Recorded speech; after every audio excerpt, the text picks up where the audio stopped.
안녕하십니까? 이상원 교수입니다.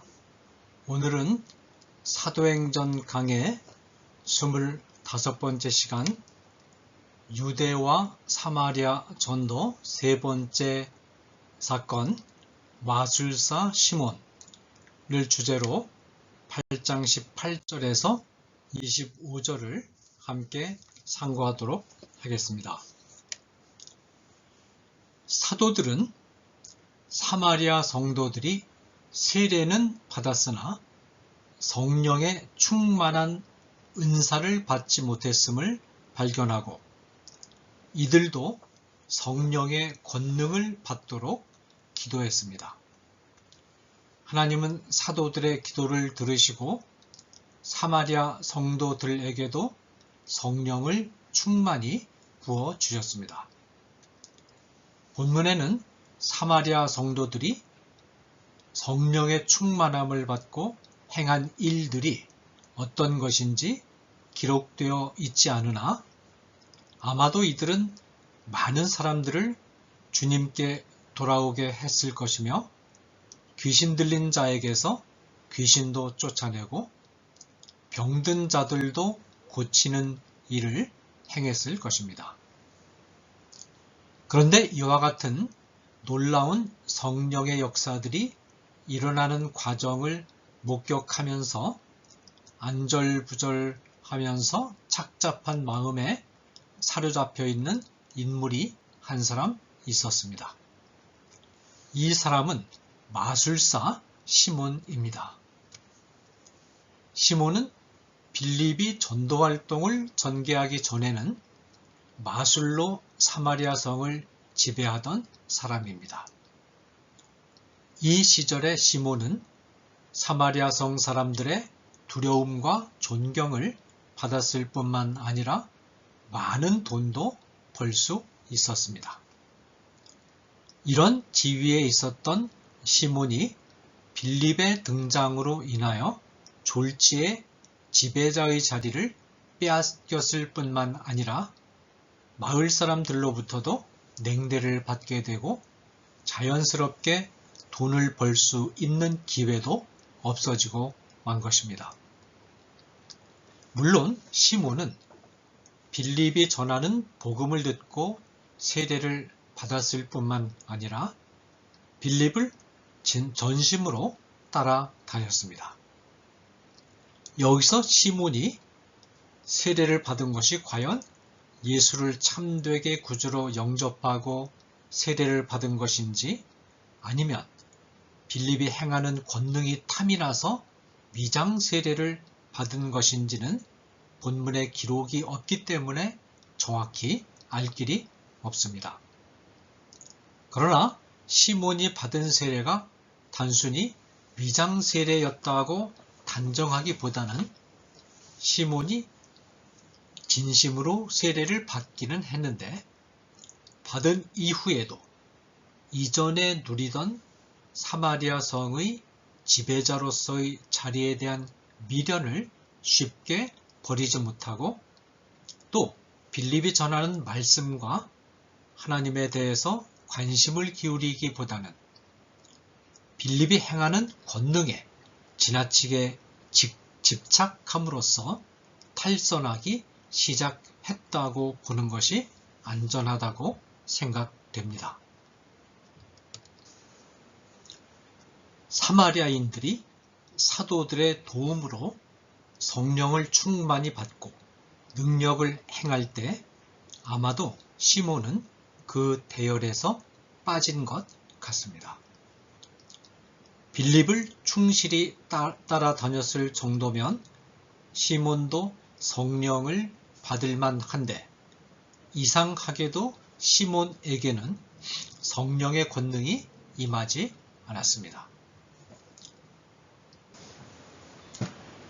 그러자 시몬은 그렇지 않아도 심기가 그다지 편치 않은 판에 한층 더 초조하고 착잡하고 뒤틀린 마음을 억제하기 어려웠을 것입니다. 이전의 지위를 회복하기는커녕 많은 사마리아 성도들이 받는 성령을 자기만 못 받은 채 소외된 것입니다. 이런 마음이 마침내 시몬으로 하여금 사도들에게 한 가지 제안을 하지 않을 수 없게 합니다. 18절에서 19절입니다.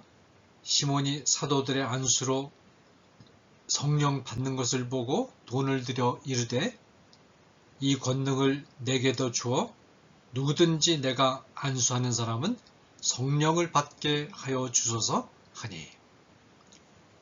여기서 우리는 다음과 같은 몇 가지 사실에 주목할 필요가 있습니다.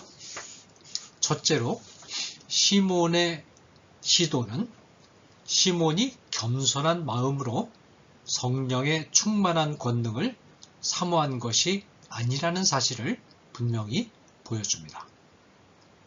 시몬은 성령을 받고 보다 더 힘있고 변화된 그리스도인의 삶을 사는 일에 관심을 기울인 것이 아니라 성령을 다른 사람에게 줄 수 있는 권한을 획득하려고 했던 것입니다.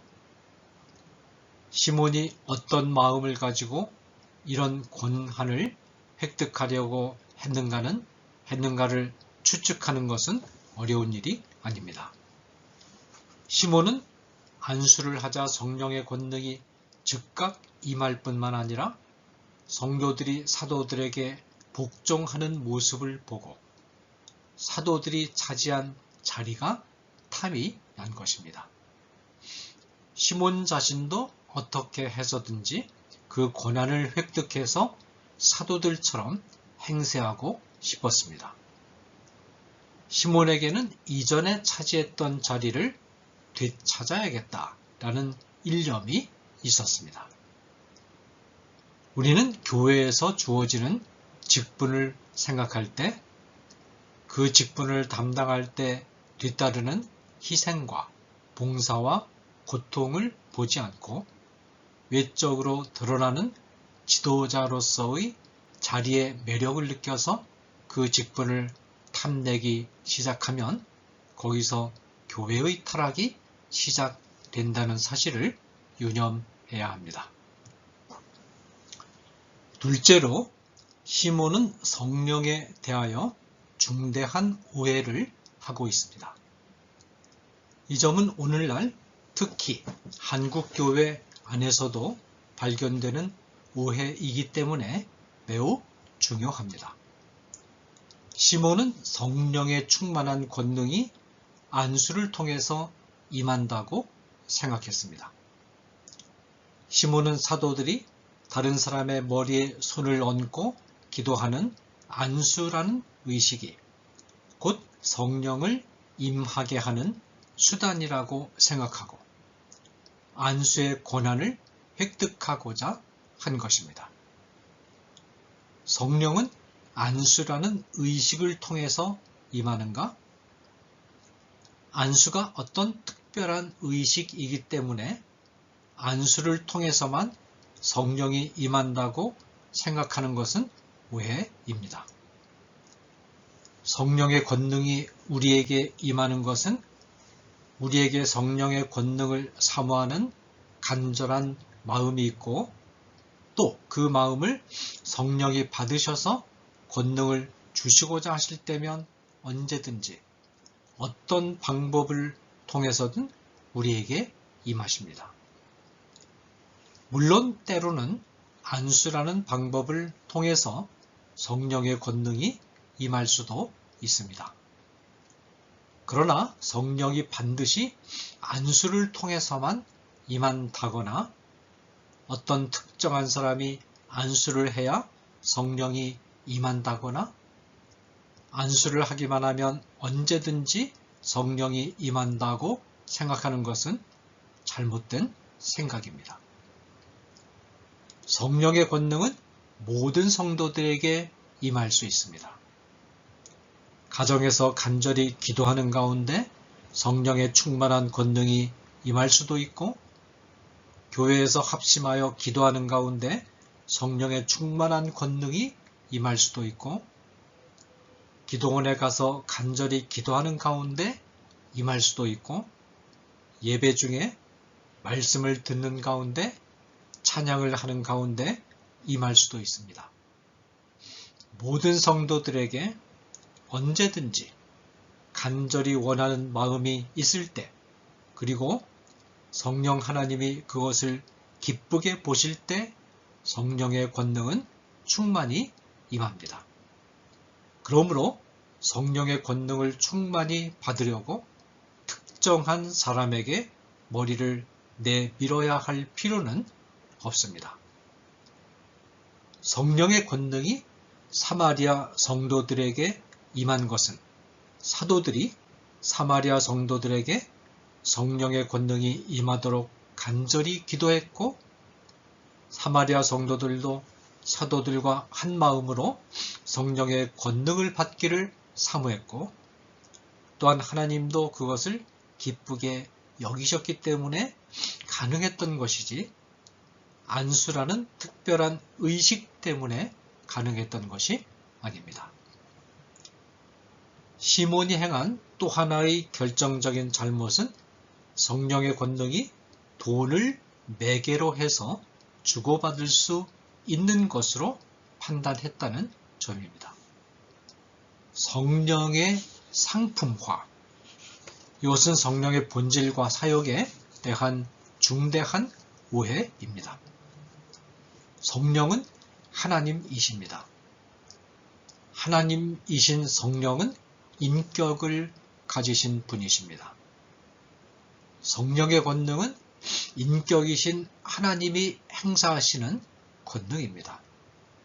이 권능은 하나님의 인격으로부터 나오는 것이며, 이 인격과 따로 분리해서 생각할 수 없는 것입니다. 성령은 인격과 분리해서 따로 존재하는 어떤 물품과 같은 것은 아닙니다.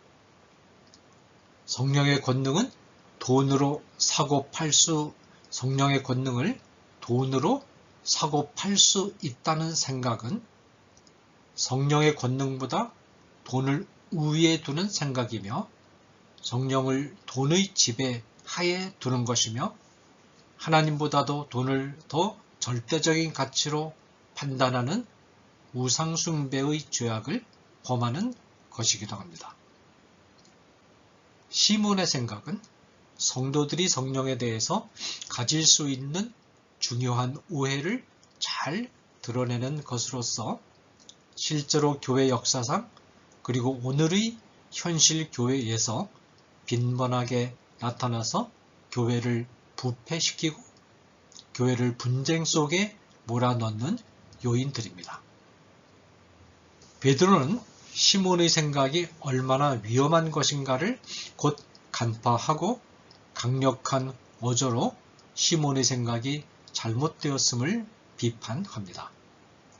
20절과 21절입니다. 베드로가 이르되 내가 하나님의 선물을 돈 주고 살 줄로 생각하였으니 내 은과 내가 함께 망할지어다. 하나님 앞에서는 내 마음이 바르지 못하니 이 도에는 내가 관계도 없고 분깃될 것도 없느니라. 성령을 돈을 주고 사고 파는 것으로 생각하는 것은 망하는 길이요, 하나님 앞에서 바르지 못한 마음이요, 그런 생각은 하나님의 말씀과는 맞지 않는 것이요, 그런 생각을 가지고는 결코 하나님 나라의 사역에 참여할 수 없습니다. 그런데 베드로는 시몬의 생각을 비판하는 동시에 시몬에게 돌이킬 수 있는 여지를 열어줍니다.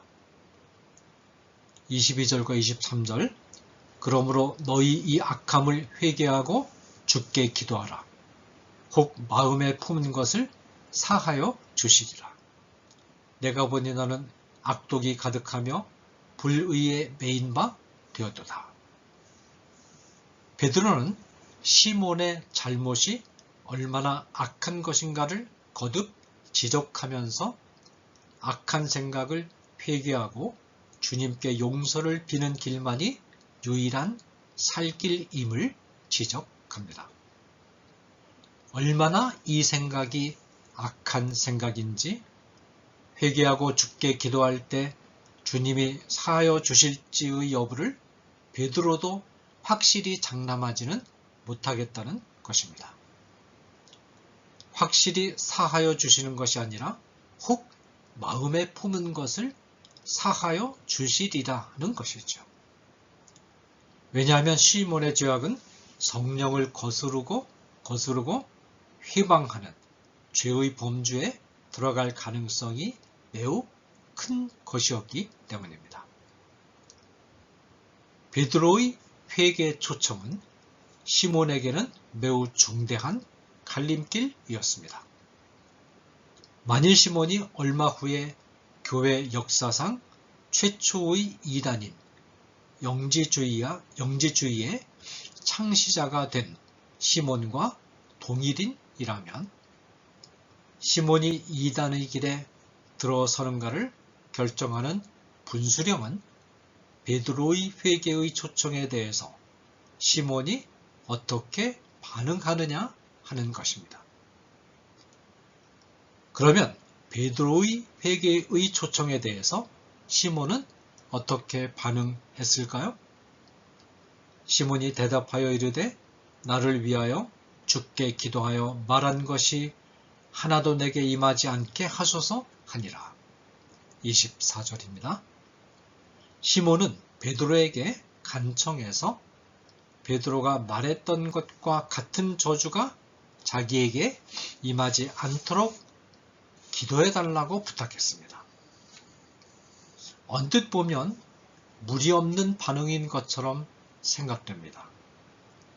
베드로가 자신을 비판하고 저주하는 말에 화가 나서 베드로에게 욕을 하고 나가버린 것도 아니고 베드로의 말이 틀렸다고 반박한 것도 아니고 자기가 한 행동을 변호하려고 했던 것도 아닙니다. 시몬은 다만 기도를 부탁한 것 뿐입니다. 그러나 시몬의 반응에는 꼭 있어야 할 핵심이 빠져 있습니다. 그것이 무엇입니까? 베드로의 권고의 핵심은 회개에 있었습니다. 그러나 시몬은 회개의 반응을 전혀 보이지 않았습니다. 시몬에게는 회개할 생각이 없었던 것입니다. 점잖게 반응을 하긴 했는데 사실은 권고를 듣지 않았던 것입니다. 게다가 기도를 부탁한 내용이 무엇입니까? 자기가 잘못한 일은 생각하지 않고 자기에게 임할 것으로 예상되는 나쁜 일이 제발 자기에게 일어나는 일이 없도록 해달라고만 부탁한 것입니다.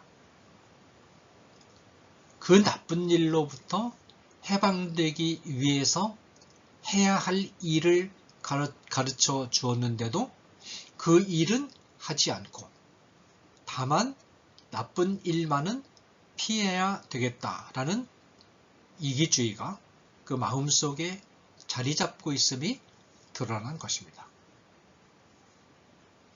성령을 돈을 주고 사려고 했던 것도 자기 명예와 자기 과실을 위한 것이고 기도를 부탁한 것도 자기 보호를 위한 것입니다.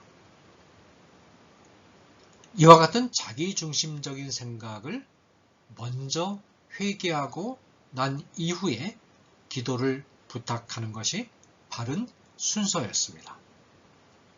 회개는 하지 않고 자기 보호를 위한 기도를 점잖게 부탁한 것이 시몬이 결정적으로 돌이킬 수 없는 길을 걷게 된 계기가 되었습니다. 회개하지 않고 점잖게 기도를 부탁했다는 사실은 시몬이 교회의 영역을 아주 벗어나지는 않으면서 교회의 가르침의 핵심은 받아들이지 않고 교회를 은밀히 괴롭힐 것임을 시사하는 것입니다.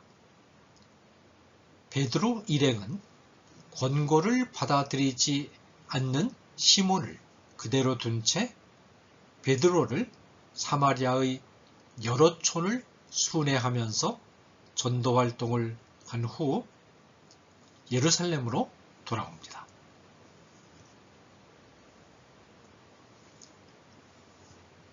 우여곡절을 겪는 중에서도 예루살렘에만 머물러 있었던 복음은 사마리아 땅에도 본격적으로 전파되기 시작한 것입니다. 감사합니다.